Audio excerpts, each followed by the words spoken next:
कौन है ये? चलिए बताते हैं आपको। 80 और 90 के दशक में अपने करियर की बेहतरीन फिल्में दी जिन्होंने, लेकिन एक दौर ऐसा आया जब उन्होंने अपनी फिल्मी कैरियर से दूरी बना ली थी।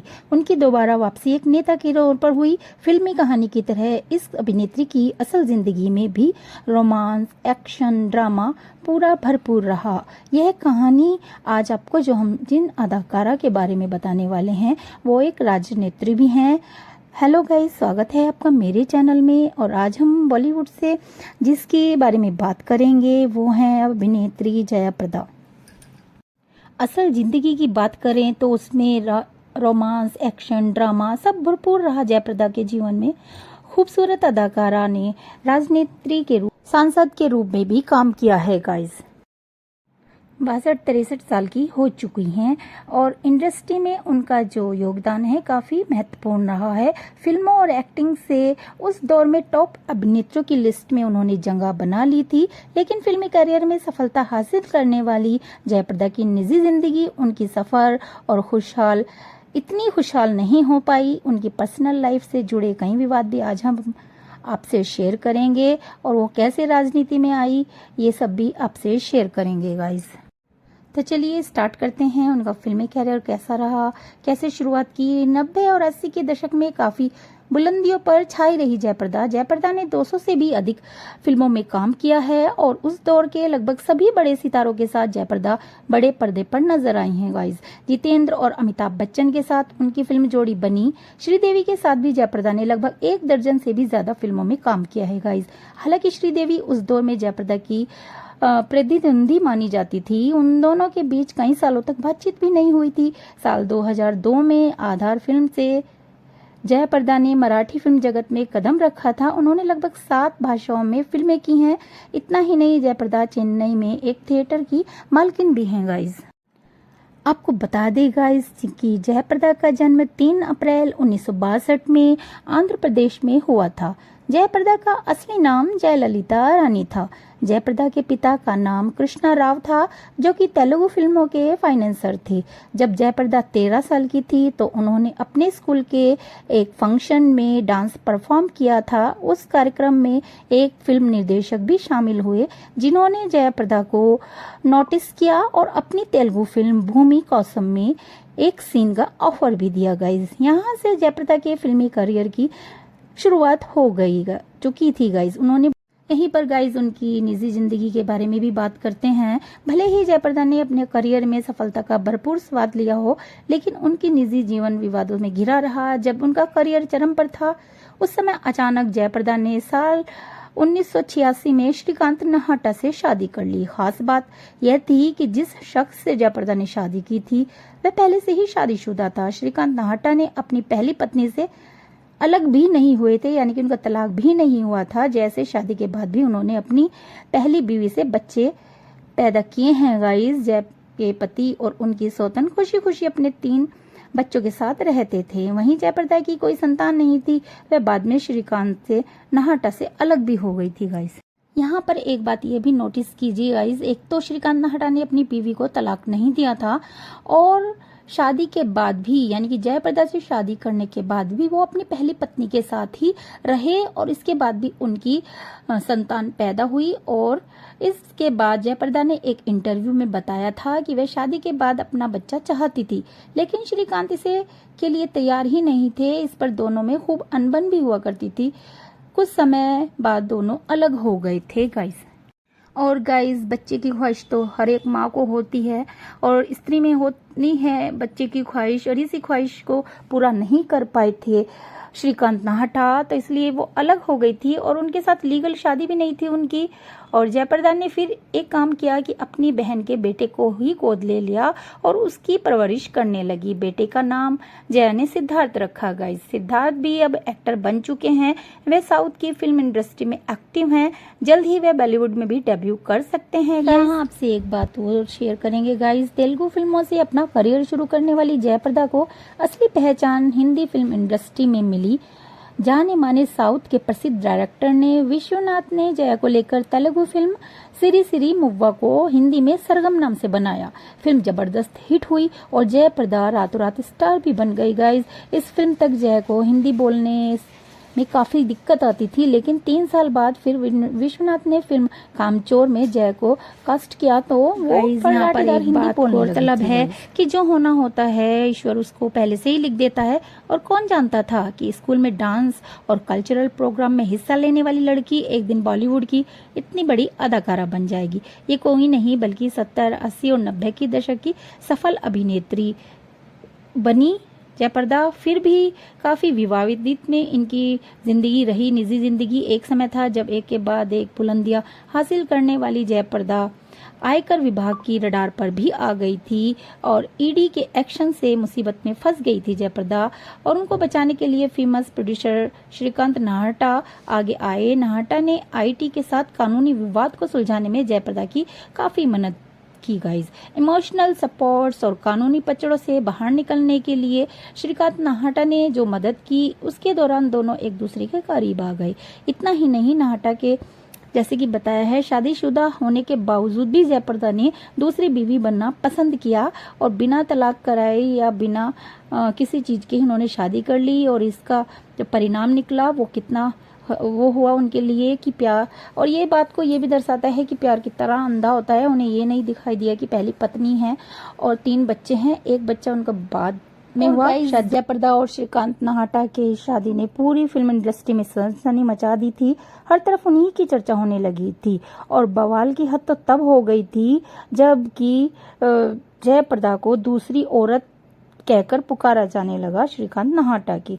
और गाइस दूसरी औरत का टैग मिल गया था जयाप्रदा को। इसी के कारण जयाप्रदा के फिल्मी कैरियर पर भी इसका प्रभाव पड़ा और उनका फिल्मी कैरियर डाउनफॉल होना शुरू हो गया। शादी के कारण डायरेक्टर्स ने जयाप्रदा को फिल्में देना बंद कर दिया। इसके अलावा वह शादी करके भी श्रीकांत के साथ उनके घर में नहीं रह सकती थी क्योंकि वहां उनकी पहली पत्नी और 3 बच्चे रहते थे। इस कारण जयाप्रदा श्रीकांत की हमेशा दूसरी पत्नी ही बनी रही गाइज। और जयाप्रदा कभी माँ भी इसी वजह से नहीं बन पाई और इसीलिए से उन्होंने अपनी बहन के बेटे को गोद लिया और उसकी परवरिश की गाइस। अब बात करेंगे उनकी राजनीति करियर की। और सिद्धार्थ नाम दिया जिसकी की अभी शादी भी हो चुकी है गाइस और साउथ फिल्मों में वो बतौर एक्टर आ भी रहे हैं और बॉलीवुड में भी शायद डेब्यू कर सकते हैं। राजनीति में रहते हुए समाजवादी पार्टी से उन्होंने चुनाव लड़ा 2004 में और रामपुर संसदीय क्षेत्र से चुनाव लड़ा और 85,000 से अधिक मतों के अंतर से वो निर्वाचित घोषित हो गई थी गाइस। और अपने इस अभियान के दौरान रामपुर के सर इलाके में महिलाओं को बिंदी बांटकर आचार संहिता का उल्लंघन करने के लिए चुनाव आयोग ने उन्हें नोटिस जारी किया था। 11 मई 2009 को जयाप्रदा ने आरोप लगाया कि समाजवादी पार्टी के वरिष्ठ नेता आजम खान उनकी नग्न तस्वीरें जनता में वितरित कर रहे थे। वह 30,000 से अधिक मतों के अंतर से पुनः निर्वाचित हुई थी गाइस।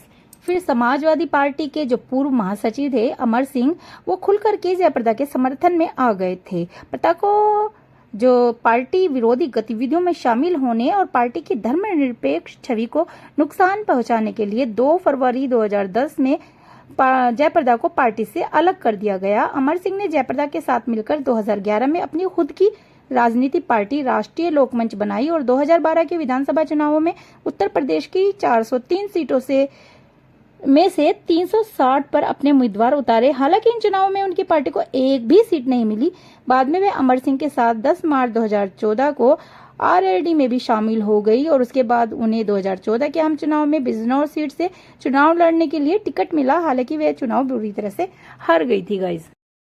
चुनाव हारने के बाद वे 26 मार्च 2019 को राष्ट्रीय महासचिव भूपेंद्र यादव की उपस्थिति में भारतीय जनता पार्टी में शामिल हुई गाइस। अब बात करते हैं सपा के आजम खान से उनका क्या विवाद था। आजम खान के ऊपर जो केस किया था उसका क्या हुआ, आइए उसके बारे में भी जान लेते हैं।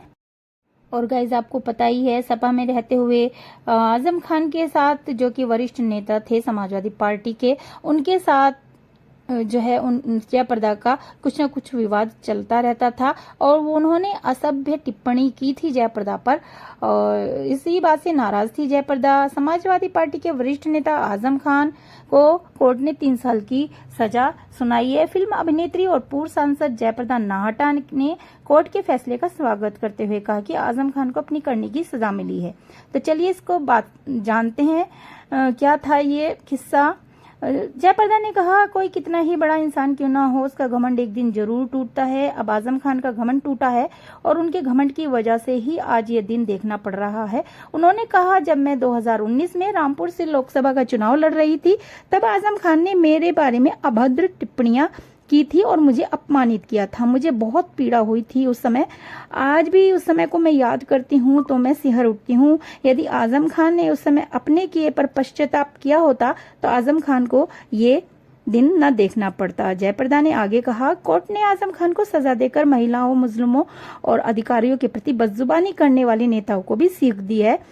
हालांकि गाइज आजकल जयाप्रदा बीजेपी में शामिल हैं किंतु वो थोड़ा दूरी रहती हैं बीजेपी में या किसी भी राजनीतिक पार्टी से। अभी उन्होंने दूरी बनाई हुई है गाइज। और एक विवाद जो उसकी ही श्रीदेवी जो हैं एक्टर्स उनके साथ उनका है वो काफी पुराना है और वो आज आपसे शेयर करते हैं। हालांकि श्रीदेवी इस दुनिया में नहीं है। आपको बता दें गाइज कि जयाप्रदा ने साउथ में कई फिल्में करने के बाद साल 1979 से फिल्म सरगर्म से बॉलीवुड में अपने एक फिल्मी करियर की शुरुआत की थी। इसके बाद उन्होंने औलाद, स्वर्ग, तोहफा, घराना, घर घर की कहानी, नया कदम और आखिरी रास्ता जैसी कई सारी सफल फिल्में दी और 80 के दशक में बॉलीवुड की सबसे महंगी अभिनेत्रियों में शामिल हुई। कहते हैं कि श्रीदेवी का स्टारडम एक टाइम में इतना था कि दोनों के बीच कैट फाइट चलती रहती थी और 25 साल तक जयाप्रदा ने एक्ट्रेस से बात नहीं की। यानी कि श्रीदेवी और जयाप्रदा की कैट फाइट के कारण 25 सालों तक जयाप्रदा और श्रीदेवी के बीच कोई भी बात नहीं हुई गाइस। हालांकि अभी हाल ही में जयाप्रदा एक रियलिटी शो में अतिथि के रूप में गई तो उन्होंने शो के दौरान अपनी सह कलाकार श्रीदेवी की याद की और पुरानी यादें ताज़ा की। आखिरी औलाद और रास्ता जैसी फिल्मों में साथ काम किए लेकिन अभिनेता के मुताबिक काम करते करते दोनों के बीच रिश्ता नहीं रहा था। और याद करते हुए उन्होंने कहा ऑन स्क्रीन दोनों के बीच कितना तालमेल था। उन्होंने कहा स्क्रीन पर परफेक्ट बहने होने के बाद भी हमने कभी एक दूसरे से नजरें नहीं मिलाई। उन्होंने आगे स्पष्ट किया यह कभी भी उदासीनता या देश के कारण नहीं था। दोनों सिर्फ स्क्रीन से दूर नहीं थे। उन्होंने मस्कट की शूटिंग के दौरान अपने समय के बारे में बात की और कहा जीतू जी और राजेश खन्ना जी ने हम दोनों को एक ही मेकअप रूम में बंद कर दिया था, 1 घंटे के लिए कमरा बंद किया था। मैं यह भी कहना चाहूंगी कि अगर वहीं तो यहीं पर एक किस्सा और है गाइस जो विवादित है अमर सिंह से उनके रिश्तों पर। तो जयाप्रदा कहती हैं कि अमर सिंह उनकी जिंदगी में एक फादर हैं गाइस। जयाप्रदा ने कहा था लोग मेरे और उनके बारे में यानी कि अमर सिंह के बारे में नकारात्मक बातें करते हैं। यदि वे अमर सिंह को राखी भी बांध देंगी तभी भी लोगों को ये कहने से मैं नहीं रोक सकती। जो उनके रिश्तों के बारे में बात करते हैं वो बातें बनाएंगे, बंद नहीं करेंगे। जया ने कहा था मेरी तस्वीरों से जब छेड़छाड़ हुई थी तो मैंने सुसाइड तक करने की कोशिश की थी। वो आजम खान वाला किस्सा था गाइस जो आपसे ऊपर बताया था। तो लेकिन डायलिसिस से आने के बाद सिर्फ अमर सिंह ही मेरे साथ खड़े हुए थे। लोग क्या कहते हैं मुझे इसकी परवाह। हालांकि वो अमर सिंह भी इस दुनिया में नहीं है गाइस। तो फिल्म में अवार्ड की बात करें जयाप्रदा की तो फिल्म फेयर अवार्ड मिला जयाप्रदा को 1984 में फिल्म सागर सरगम तेलुगु फिल्म के लिए और 2008 में लाइफ टाइम अचीवमेंट पुरस्कार मिला और 77वें वर्ष के उत्कृष्ट प्रदर्शन के लिए विशेष पुरस्कार भी मिला सिरी सिरी मूवा फिल्म के लिए। 1977वें वर्ष के उत्कृष्ट प्रदर्शन के लिए विशेष पुरस्कार मिला उनको अंधुलिनी कथा के लिए गाइज। हालांकि गाइज जीवन में काफी स्ट्रगल किया है, बल्कि फिल्मों में आने के लिए तो स्ट्रगल नहीं करना पड़ा उन्हें क्योंकि उनके पिता फाइनेंसर थे फिल्मी, ज्यादा जल्दी मिल गई थी उनको। लेकिन बाद में जो उनका निजी जीवन था काफी दर्दमय रहा, ये हम तो जयाप्रदा जी के बारे में जितनी जानकारी मुझे थी मैंने आपसे सोशल मीडिया के द्वारा भी पा करके जिक्र किया है और बहुत बातें हैं गाइज, एक वीडियो में इतना नहीं हो सकता। तो नेक्स्ट वीडियो के लिए हम कुछ और